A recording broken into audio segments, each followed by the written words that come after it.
নমস্কাৰ শ্বেয়াৰ মাৰ্কেটৰ মুখ্য বাতৰিলৈ স্বাগতম জনাইছোঁ। আজি সবতছে ডাঙৰ হেডলাইন্সটো হ'ল গোল্ড এণ্ড চিলভাৰ প্ৰাইচ। দুইটা মেটেলে প্ৰিচিয়াছ মেটেলে নতুন লাইভ হাই বনাইছে। চিলভাৰটো ক'বই নালাগে, চিলভাৰৰ ৰেলী একদম তাগৰা, বহুত দিনৰ পৰা ষ্ট্ৰং ৰেলীত গুচি গৈছে আৰু এতিয়া নতুন লাইফ টাইম হাই বনাইছে। 2,14,600 নতুন লাইভ হাই বনাইছে আৰু এইপিনে গোল্ডেও নতুন লাইভ হাই বনাইছে। কালি দুইটা মেটেলে 2% ওপৰত গৈছে। গোল্ডে 1,36,820 নতুন হাই বনাইছে। গতিকে চমকিলা মেটেল এতিয়া বেছি চমকিলা হৈ আছে, পুৰা জিলিকনি জাৰি আছে। সো অকল প্ৰিচিয়াছ মেটেলে নহয়, যদি আপুনি বেছ মেটেল চায়, বেছ মেটেলতো ভালেখিনি ষ্ট্ৰং ৰেলী দেখা গৈছে। কপাৰেও নতুন লাইফ টাইম হাই বনাইছে।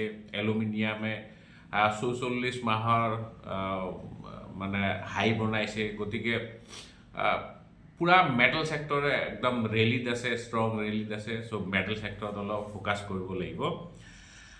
আৰু এইবিলাক যে আমি গোল্ড আৰু চিলভাৰৰ প্ৰাইচ দেখা পাই আছোঁ, ইয়াৰ মেইন কাৰণ হ'ল ইণ্টাৰেষ্ট ৰেট ডিক্ৰিজ হোৱা। ইণ্টাৰেষ্ট ৰেট সকলোৱে অনুমান কৰি আছে যে ইণ্টাৰেষ্ট ৰেট আকৌ ডিক্ৰিজ হ'ব, চেঞ্জ হ'ব, হ্ৰাস হ'ব অহা জানুৱাৰী মাহত। গতিকে সেইকাৰণে সকলোৱে অলপমান ছেফ ইনভেষ্টমেণ্ট হেভেনত যাব বিচাৰিছে।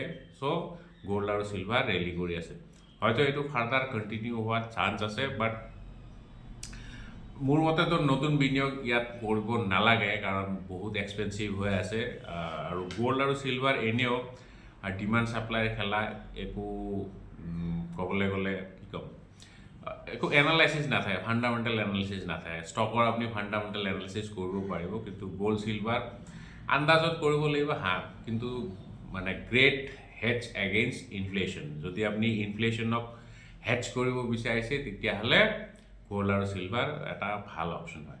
কিন্তু পৰ্টফলিঅ' পূৰা 100% গোল্ড আৰু চিলভাৰত লগাব নালাগে, বা গোল্ড আৰু চিলভাৰত মানে চাৰ্টেন পাৰ্চেণ্টেজ, অলপমান 10-15% মান এল'কেশ্যন কৰিব লাগে। আচ্ছা, যিয়ে নহওক অলপমান ডেটা চাম। ডেটা কালি ঠিক ঠাক FII 3 দিনমান বাই কৰিলে। কালি অলপমান তেওঁলোকে প্ৰফিট বুক কৰিছে। 457 ক্ৰ'ৰ্ছৰ ষ্টক তেওঁলোকে বিক্ৰী কৰিছে। DIটো কণ্টিনিউ মোৰ দেন 80 ডেজ জুৰি তেওঁলোকে বায়ে কৰি আছে। 4,058 ক্ৰ'ৰ্ছৰ ষ্টক তেওঁলোকে বাই কৰিছে। US মাৰ্কেট কালি ঠিক ঠাক আছিল, পজিটিভ জোনতে গৈ পেলাই বন্ধ হৈছে।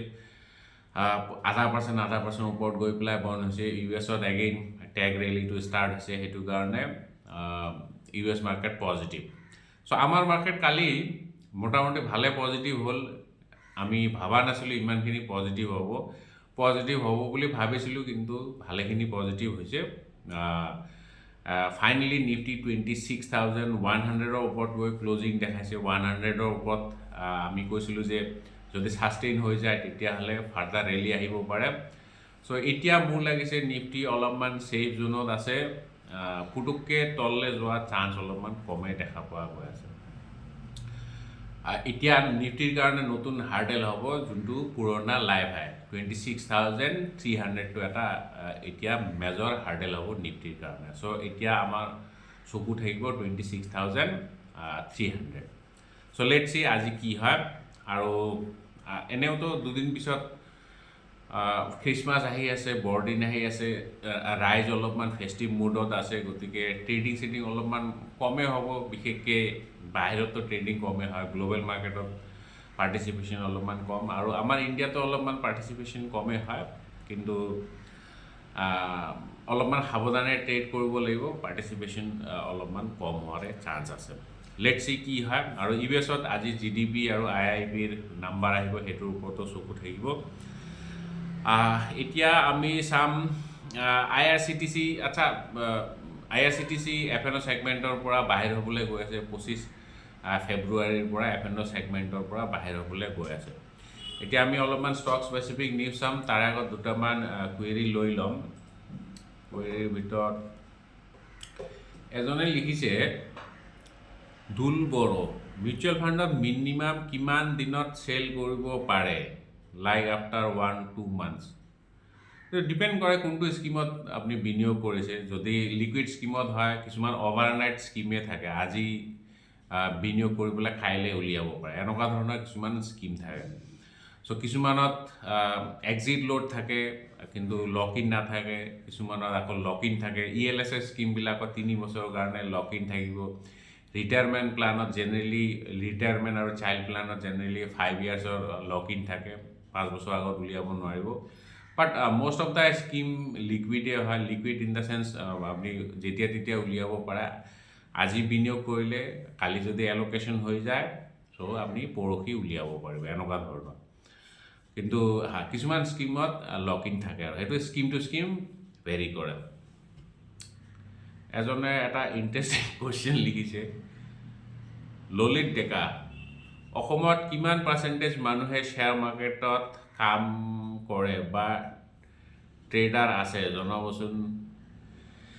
কিমান পাৰ্চেণ্টেজ আছে ইয়াৰ বিষয়েতো মোৰ একো আইডিয়া নাই। এইবিলাক ডেটা আমাৰ ওচৰত কেনেকৈ থাকিব পাৰে, কিন্তু বহুত কম। বাহিৰৰ দেশৰ তুলনাত, বাহিৰৰ ষ্টেটৰ তুলনাত বহুত কম। মহাৰাষ্ট্ৰ, গুজৰাট, কৰ্ণাটকৰ তুলনাত আমাৰ অসমত বহুত কম। হাৰ্ডলি মোৰ লাগিছে 1-2% মান হ'ব চাগে, পপুলেশ্যনৰ 1-2% মান চাগে অসমত ইনভেষ্ট বা ট্ৰেড কৰি আছে। আৰু তাৰ ভিতৰত বহুত খুচুৰা আছে। খুচুৰা ইন দ্য চেন্স হয়তো 1000-2000 দি পেলাই খালি ট্ৰেডিং কৰি আছে নামৰ কাৰণে, ডিমেট একাউণ্টটো আছে, বা 10,000 দি পেলাই। কিন্তু চিৰিয়াছলি ইনভেষ্ট কৰা বা চিৰিয়াছলি ট্ৰেড কৰা মানুহ কম আছে। এজনে লিখিছে, টাটা পাৱাৰ কাৰেণ্ট প্ৰাইজত লং টাৰ্মৰ বাবে ইনভেষ্ট কৰিব পাৰিনে? টাটা পাৱাৰ এইবিলাক ষ্টকত এনে যদি আপুনি বিনিয়োগ কৰে, পইচা আপোনাৰ ছেফ থাকে, কিন্তু পইচা ইমান বনা চান্সটো কম থাকে। চ' Tata power 1,21,680 crores market cap, P হৈ আছে 30। অ'কে, ইণ্টাৰেষ্ট কভাৰেজ ৰেচিঅ'টো বাৰু ঠিকেই আছে, ঠিক ঠাক ভেলুৱেশ্যনতে আছে, শ্লাইটলি হাই ভেলুৱেশ্যন। আৰু চেলছ গ্ৰ'থ বা প্ৰফিট গ্ৰ'থ, প্ৰফিট গ্ৰ'থটো মোটামুটি বেয়া নহয়। 3 বছৰৰ প্ৰফিট গ্ৰ'থ যদি চাই more than 20 হয়।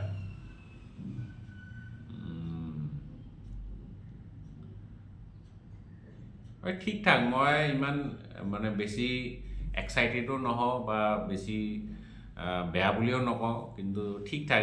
এইবিলাক ষ্টকত পইচা অলপমান কমে বনে, কাৰণ পাৱাৰটো হ'ল কি, মানুহৰ এটা এচেঞ্চিয়েল, আজিকালি এচেঞ্চিয়েলত পৰি গৈছে। চ' চলি থাকিব আৰু কোম্পানী চলি থাকিব, আপোনাৰ পইচা গ্ৰ' হ'ব, লাহে লাহে গ্ৰ' হ'ব, কিন্তু একদম সাংঘাতিক যে পইচা বনিব সেইটো চান্স অলপমান কম আৰু এইবিলাক ষ্টকত। আৰু আচ্ছা, আৰু এজনে লিখিছে অলপমান ইণ্টাৰেষ্টিং, ইনভেষ্ট কৰাৰ পাছত উইথড্ৰল কৰিলে লষ্ট হয় কিয়? ইনভেষ্টমেণ্ট কৰাৰ পিছত উইথড্ৰল কৰিলে লছ হয়। আপুনি যদি লগালগ উইথড্ৰ কৰে তেতিয়াহ'লেতো লছ হ'ব পাৰে। যদি এতিয়া আপুনি 100 টকাত বস্তু এটা কিনিছে, 98 বা 95ত বিক্ৰী কৰি আছে, সেইটো লছ হ'ব। সেইটো কি ক'ম আৰু, এইটো মেথছ কাইণ্ডে কুৱেশ্যনটো লিখিছে। এইটো সেইকাৰণে ভালকৈ চাই মেলি ইনভেষ্ট কৰিব লাগিব। যদি ষ্টকত ইনভেষ্ট কৰিব বিচাৰিছে তেতিয়াহ'লে ভাল ৰিচাৰ্চ লাগিব।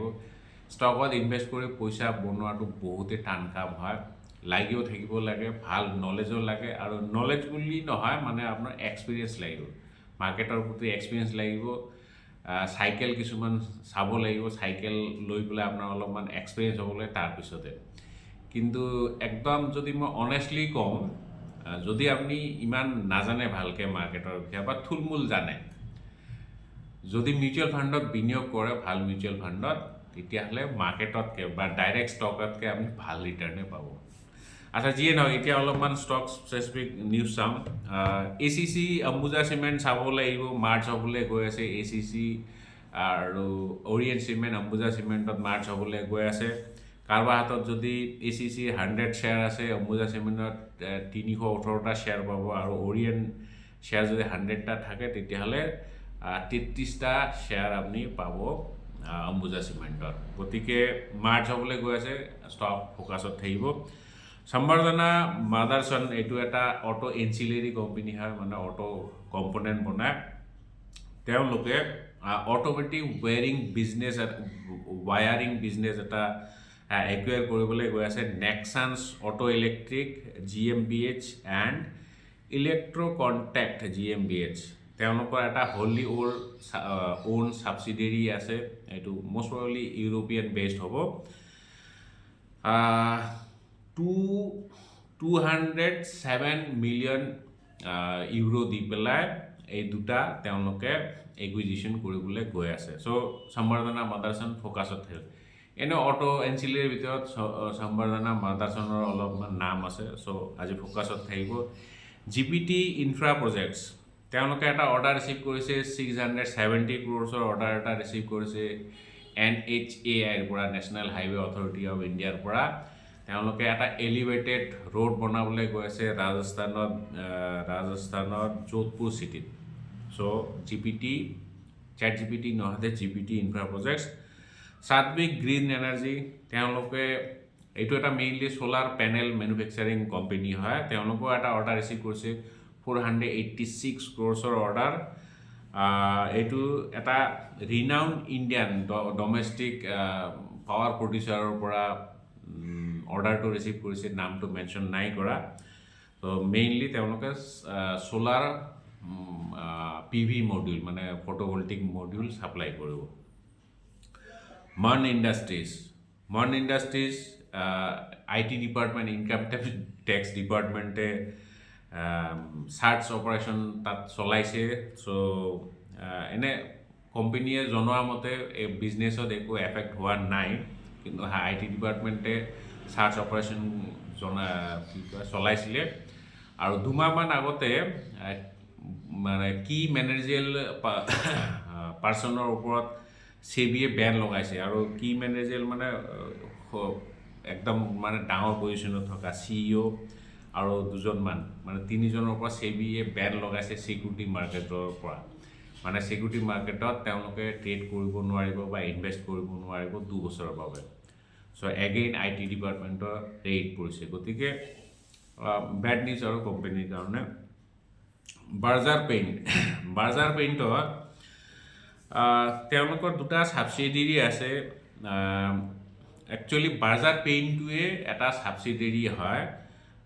এইটো হ'ল আপোনাৰ জেনছন এণ্ড নিকলছন এছিয়া চ' মানে প্ৰমোটাৰে এই তিনিটা কোম্পানী হোল্ড কৰি আছে Johnson and Nicholson UK paint আৰু বাৰ্জাৰ পেইণ্টছ এই তিনিটা হোল্ড কৰি আছে চ' এতিয়া বাৰ্জাৰ পেইণ্টছৰ প্ৰায় 15% মান ষ্টেক আছে জনছন এণ্ড নিকলছন হোল্ডিংছৰ ওচৰত চ' সেইটো এতিয়া ট্ৰান্সফাৰ কৰিব UK পেইণ্টছলৈ মানে এইটো মানে একো একুইজিশ্যন বা মাৰ্জাৰ নহয় জাষ্ট মানে ষ্টেকখিনি হেণ্ড অভাৰ হ'ব এটা ছাবচিডিয়াৰীৰ পৰা আনটো ছাবচিডিয়াৰী গতিকে বাৰ্জাৰ পেইণ্টছ ফ'কাছত থাকিব চ' মুঠতে আজিৰ মুখ্য বাতৰি ইমানে কাইলৈ আমি আকৌ লগ পাম জয়